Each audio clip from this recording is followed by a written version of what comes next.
Chapter 7. The Stapletons of Merripit House.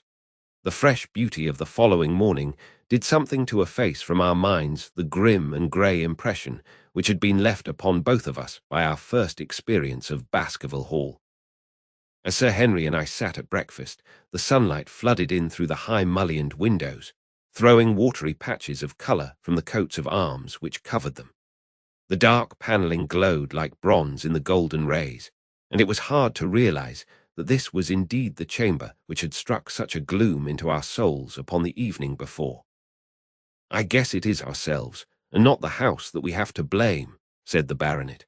"We were tired with our journey and chilled by our drive, so we took a grey view of the place. Now we are fresh and well, so it is all cheerful once more." "And yet it was not entirely a question of imagination," I answered. "Did you, for example, happen to hear someone, a woman I think, sobbing in the night?" "That is curious, for I did when I was half asleep fancy that I heard something of the sort. I waited quite a time, but there was no more of it, so I concluded that it was all a dream. I heard it distinctly, and I am sure that it was really the sob of a woman. We must ask about this right away." He rang the bell and asked Barrymore whether he could account for our experience. It seemed to me that the pallid features of the butler turned a shade paler still as he listened to his master's question. "There are only 2 women in the house, Sir Henry," he answered. "One is the scullery maid, who sleeps in the other wing. The other is my wife, and I can answer for it that the sound could not have come from her." And yet he lied as he said it, for it chanced that after breakfast I met Mrs. Barrymore in the long corridor with the sun full upon her face. She was a large, impassive, heavy-featured woman with a stern, set expression of mouth, but her telltale eyes were red and glanced at me from between swollen lids. It was she, then, who wept in the night, and if she did so, her husband must know it. Yet he had taken the obvious risk of discovery in declaring that it was not so. Why had he done this? And why did she weep so bitterly? Already round this pale-faced, handsome, black-bearded man there was gathering an atmosphere of mystery and of gloom. It was he who had been the first to discover the body of Sir Charles, and we had only his word for all the circumstances which led up to the old man's death. Was it possible that it was Barrymore, after all, whom we had seen in the cab in Regent Street? The beard might well have been the same. The cabman had described a somewhat shorter man, but such an impression might easily have been erroneous. How could I settle the point forever? Obviously, the first thing to do was to see the Grimpen postmaster and find whether the test telegram had really been placed in Barrymore's own hands. Be the answer what it might, I should at least have something to report to Sherlock Holmes. Sir Henry had numerous papers to examine after breakfast, so that the time was propitious for my excursion. It was a pleasant walk of 4 miles along the edge of the moor, leading me at last to a small grey hamlet in which 2 larger buildings, which proved to be the inn and the house of Dr. Mortimer, stood high above the rest. The postmaster, who was also the village grocer, had a clear recollection of the telegram. "Certainly, sir," said he, "I had the telegram delivered to Mr. Barrymore exactly as directed." "Who delivered it?" "My boy here. James, you delivered that telegram to Mr. Barrymore at the Hall last week, did you not?" "Yes, father, I delivered it." "Into his own hands?" I asked. "Well, he was up in the loft at the time, so that I could not put it into his own hands, but I gave it into Mrs. Barrymore's hands, and she promised to deliver it at once." "Did you see Mr. Barrymore?" "No, sir. I tell you he was in the loft." "If you didn't see him, how do you know he was in the loft?" "Well, surely his own wife ought to know where he is," said the postmaster testily. "Didn't he get the telegram? If there is any mistake, it is for Mr. Barrymore himself to complain." It seemed hopeless to pursue the inquiry any farther, but it was clear that in spite of Holmes's ruse, we had no proof that Barrymore had not been in London all the time. Suppose that it were so, suppose that the same man had been the last who had seen Sir Charles alive, and the first to dog the new heir when he returned to England. What then? Was he the agent of others, or had he some sinister design of his own? What interest could he have in persecuting the Baskerville family? I thought of the strange warning clipped out of the leading article of the Times. Was that his work, or was it possibly the doing of someone who was bent upon counteracting his schemes? The only conceivable motive was that which had been suggested by Sir Henry, that if the family could be scared away, a comfortable and permanent home would be secured for the Barrymores. But surely such an explanation as that would be quite inadequate to account for the deep and subtle scheming which seemed to be weaving an invisible net round the young baronet. Holmes himself had said that no more complex case had come to him in all the long series of his sensational investigations. I prayed, as I walked back along the grey, lonely road, that my friend might soon be freed from his preoccupations and able to come down to take this heavy burden of responsibility from my shoulders. Suddenly my thoughts were interrupted by the sound of running feet behind me and by a voice which called me by name. I turned, expecting to see Dr. Mortimer, but to my surprise it was a stranger who was pursuing me. He was a small, slim, clean-shaven, prim-faced man, flaxen-haired and lean-jawed, between 30 and 40 years of age, dressed in a grey suit and wearing a straw hat. A tin box for botanical specimens hung over his shoulder, and he carried a green butterfly net in one of his hands. "You will, I am sure, excuse my presumption, Dr. Watson," said he, as he came panting up to where I stood.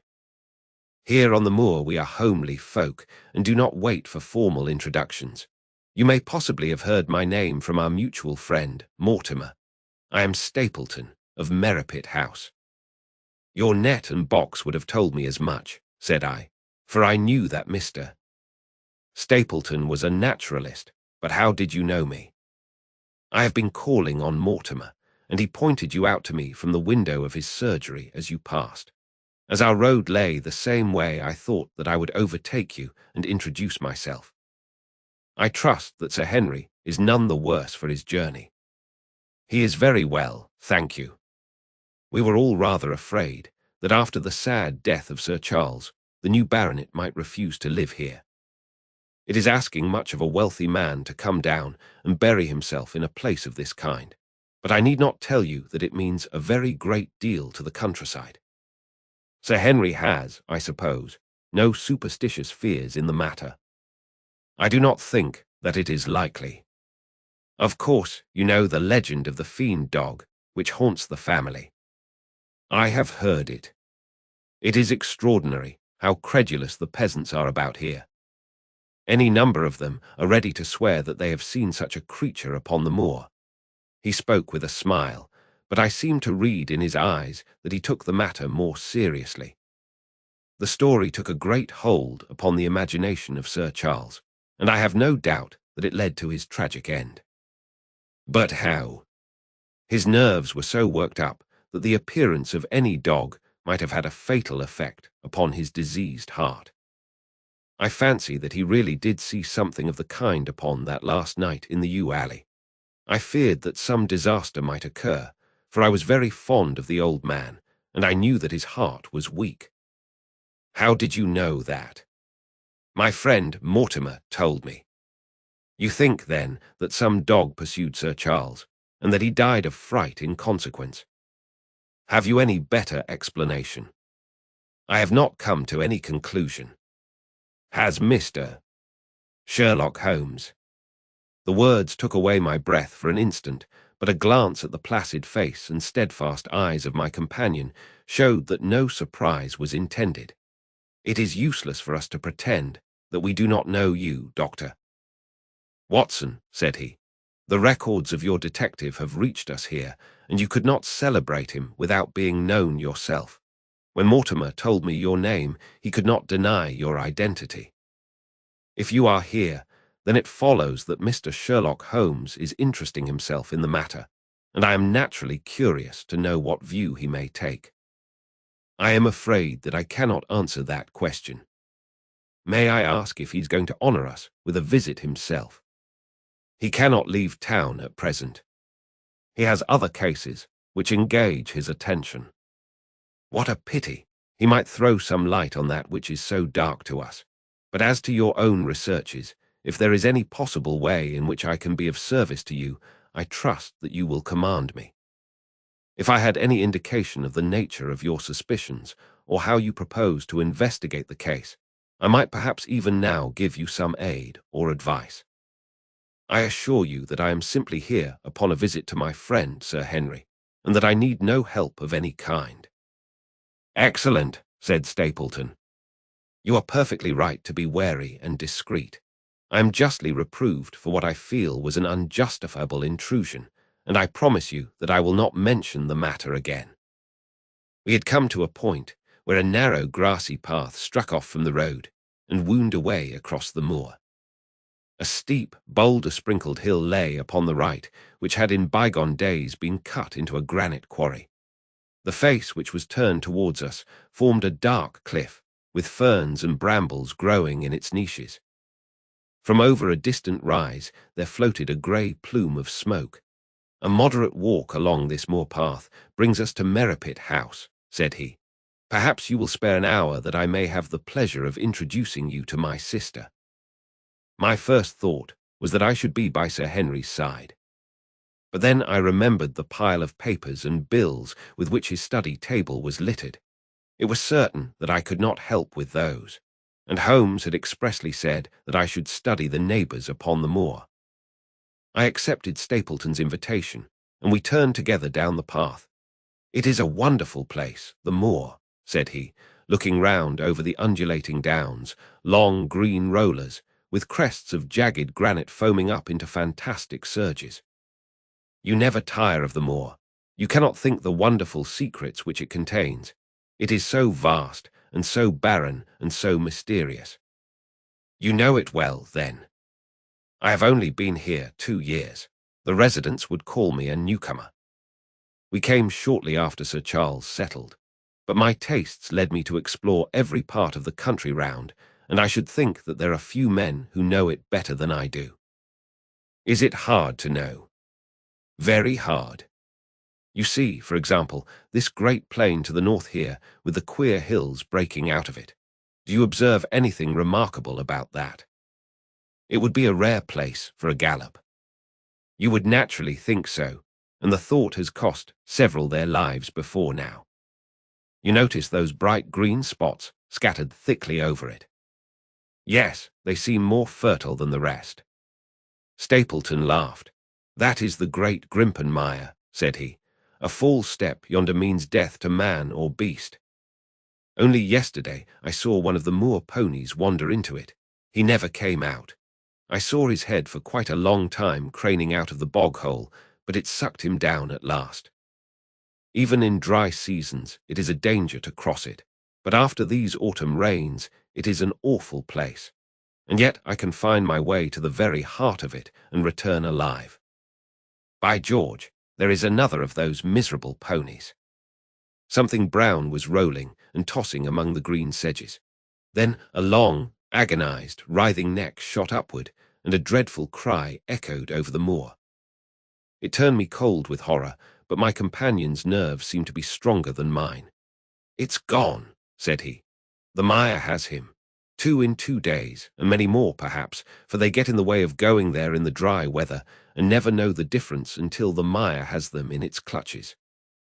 It's a bad place, the great Grimpenmire. And you say you can penetrate it?" "Yes, there are 1 or 2 paths which a very active man can take. I have found them out." "But why should you wish to go into so horrible a place?" "Well, you see the hills beyond. They are really islands cut off on all sides by the impassable mire, which has crawled round them in the course of years. That is where the rare plants and the butterflies are, if you have the wit to reach them. I shall try my luck some day." He looked at me with a surprised face. "For God's sake, put such an idea out of your mind," said he. "Your blood would be upon my head. I assure you that there would not be the least chance of your coming back alive. It is only by remembering certain complex landmarks that I am able to do it." "Halloa!" I cried. "What is that?" A long, low moan, indescribably sad, swept over the moor. It filled the whole air, and yet it was impossible to say whence it came. From a dull murmur it swelled into a deep roar, and then sank back into a melancholy, throbbing murmur once again. Stapleton looked at me with a curious expression in his face. "Queer place, the moor," said he, "but what is it?" "The peasants say it is the hound of the Baskervilles calling for its prey. I've heard it once or twice before, but never quite so loud." I looked round, with a chill of fear in my heart, at the huge swelling plain, mottled with the green patches of rushes. Nothing stirred over the vast expanse save a pair of ravens, which croaked loudly from a tor behind us. "You are an educated man. You don't believe such nonsense as that," said I. "What do you think is the cause of so strange a sound?" "Bogs make queer noises sometimes. It's the mud settling, or the water rising, or something." "No, no, that was a living voice." "Well, perhaps it was. Did you ever hear a bittern booming?" "No, I never did.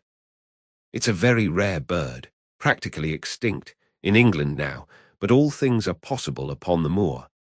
Yes, I should not be surprised to learn that what we have heard is the cry of the last of the bitterns. It's the weirdest, strangest thing that ever I heard in my life. Yes, it's rather an uncanny place altogether. Look at the hillside yonder. What do you make of those?"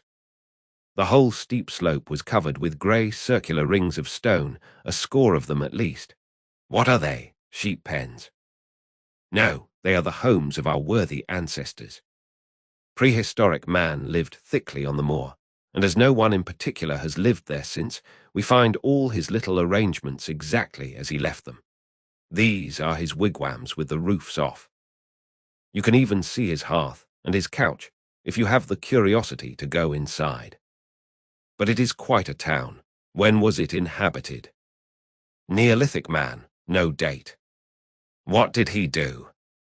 "He grazed his cattle on these slopes, and he learned to dig for tin when the bronze sword began to supersede the stone axe.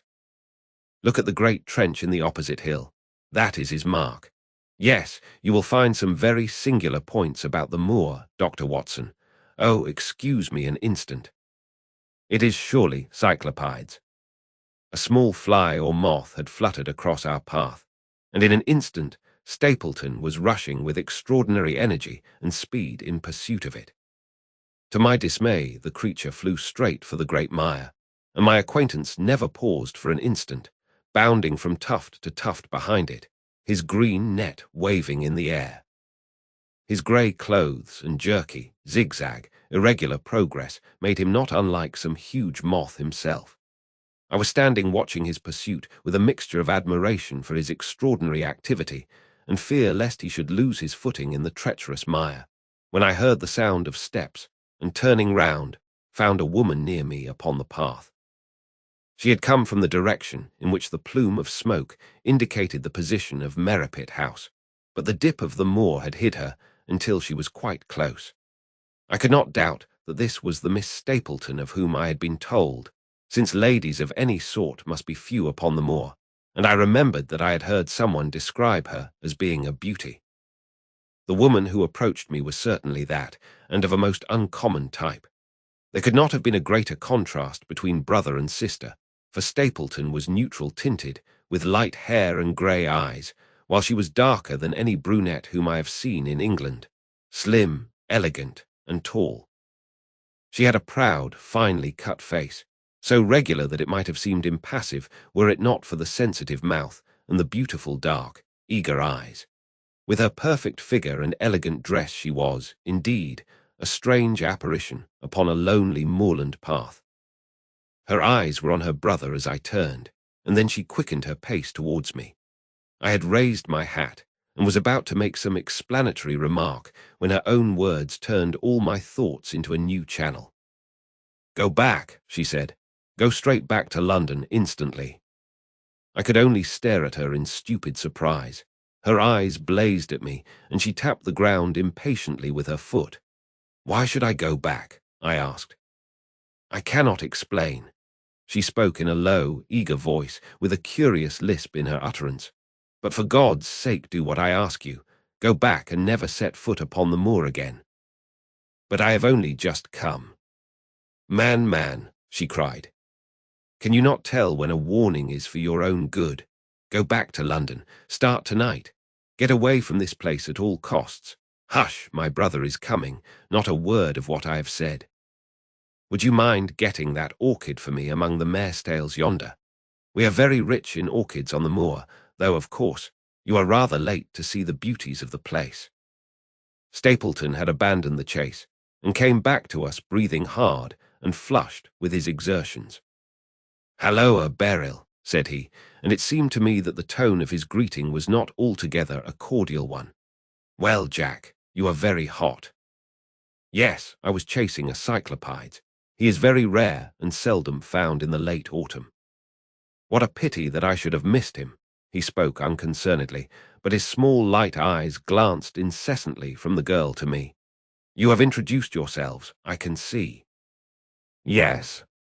I was telling Sir Henry that it was rather late for him to see the true beauties of the moor." "Why, who do you think this is?"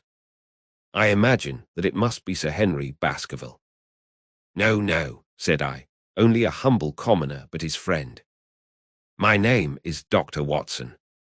A flush of vexation passed over her expressive face. "We have been talking at cross purposes," said she. "Why, you had not very much time for talk," her brother remarked with the same questioning eyes.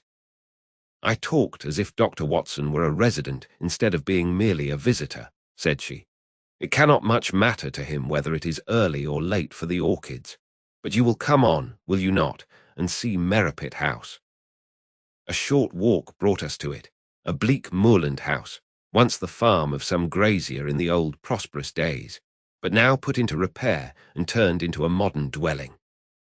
An orchard surrounded it, but the trees, as is usual upon the moor, were stunted and nipped, and the effect of the whole place was mean and melancholy. We were admitted by a strange, wizened, rusty-coated old manservant who seemed in keeping with the house. Inside, however, there were large rooms furnished with an elegance in which I seemed to recognize the taste of the lady. As I looked from their windows at the interminable granite-flecked moor rolling unbroken to the farthest horizon, I could not but marvel at what could have brought this highly educated man and this beautiful woman to live in such a place. "Queer spot to choose, is it not?" said he, as if in answer to my thought. "And yet we manage to make ourselves fairly happy, do we not, Beryl?" "Quite happy," said she, but there was no ring of conviction in her words. "I had a school," said Stapleton. "It was in the North Country. The work to a man of my temperament was mechanical and uninteresting, but the privilege of living with youth, of helping to mould those young minds, and of impressing them with one's own character and ideals was very dear to me. However, the fates were against us. A serious epidemic broke out in the school, and 3 of the boys died. It never recovered from the blow, and much of my capital was irretrievably swallowed up. And yet, if it were not for the loss of the charming companionship of the boys, I could rejoice over my own misfortune. For, with my strong tastes for botany and zoology, I find an unlimited field of work here, and my sister is as devoted to nature as I am. All this, Dr. Watson, has been brought upon your head by your expression as you surveyed the moor out of our window. It certainly did cross my mind that it might be a little dull, less for you, perhaps, than for your sister." "No, no, I am never dull," said she quickly. "We have books, we have our studies, and we have interesting neighbours. Dr. Mortimer is a most learned man in his own line. Poor Sir Charles was also an admirable companion. We knew him well and miss him more than I can tell. Do you think that I should intrude if I were to call this afternoon and make the acquaintance of Sir Henry? I am sure that he would be delighted. Then perhaps you would mention that I propose to do so. We may, in our humble way, do something to make things more easy for him until he becomes accustomed to his new surroundings. Will you come upstairs, Dr. Watson, and inspect my collection of Lepidoptera? I think it is the most complete one in the southwest of England. By the time that you have looked through them, lunch will be almost ready." But I was eager to get back to my charge. The melancholy of the moor, the death of the unfortunate pony, the weird sound which had been associated with the grim legend of the Baskervilles, all these things tinged my thoughts with sadness. Then on the top of these more or less vague impressions, there had come the definite and distinct warning of Miss Stapleton, delivered with such intense earnestness that I could not doubt that some grave and deep reason lay behind it. I resisted all pressure to stay for lunch, and I set off at once upon my return journey, taking the grass-grown path by which we had come. It seems, however, that there must have been some short cut for those who knew it, for before I had reached the road I was astounded to see Miss Stapleton sitting upon a rock by the side of the track. Her face was beautifully flushed with her exertions, and she held her hand to her side. "I have run all the way in order to cut you off, Dr. Watson," said she. "I had not even time to put on my hat. I must not stop, or my brother may miss me. I want to say to you how sorry I am about the stupid mistake I made in thinking that you were Sir Henry. Please forget the words I said, which have no application whatever to you." "But I can't forget them, Miss Stapleton," said I. "I am Sir Henry's friend, and his welfare is a very close concern of mine. Tell me why it was that you were so eager that Sir Henry should return to London." "A woman's whim, Dr. Watson. When you know me better, you will understand that I cannot always give reasons for what I say or do." "No, no. I remember the thrill in your voice. I remember the look in your eyes. Please, please, be frank with me, Miss Stapleton, for ever since I have been here, I have been conscious of shadows all round me. Life has become like that great Grimpen mire, with little green patches everywhere into which one may sink, and with no guide to point the track. Tell me then what it was that you meant, and I will promise to convey your warning to Sir Henry." An expression of irresolution passed for an instant over her face, but her eyes had hardened again when she answered me. "You make too much of it, Dr. Watson," said she. "My brother and I were very much shocked by the death of Sir Charles. We knew him very intimately, for his favourite walk was over the moor to our house. He was deeply impressed with the curse which hung over the family, and when this tragedy came I naturally felt that there must be some grounds for the fears which he had expressed. I was distressed, therefore, when another member of the family came down to live here, and I felt that he should be warned of the danger which he will run. That was all which I intended to convey." "But what is the danger? You know the story of the Hound. I do not believe in such nonsense. But I do. If you have any influence with Sir Henry, take him away from a place which has always been fatal to his family. The world is wide. Why should he wish to live at the place of danger? Because it is the place of danger. That is Sir Henry's nature. I fear that unless you can give me some more definite information than this, it would be impossible to get him to move." "I cannot say anything definite, for I do not know anything definite. I would ask you one more question, Miss Stapleton. If you meant no more than this when you first spoke to me, why should you not wish your brother to overhear what you said? There is nothing to which he, or anyone else, could object. My brother is very anxious to have the hall inhabited, for he thinks it is for the good of the poor folk upon the moor. He would be very angry if he knew that I have said anything which might induce Sir Henry to go away. But I have done my duty now, and I will say no more. I must go back, or he will miss me and suspect that I have seen you."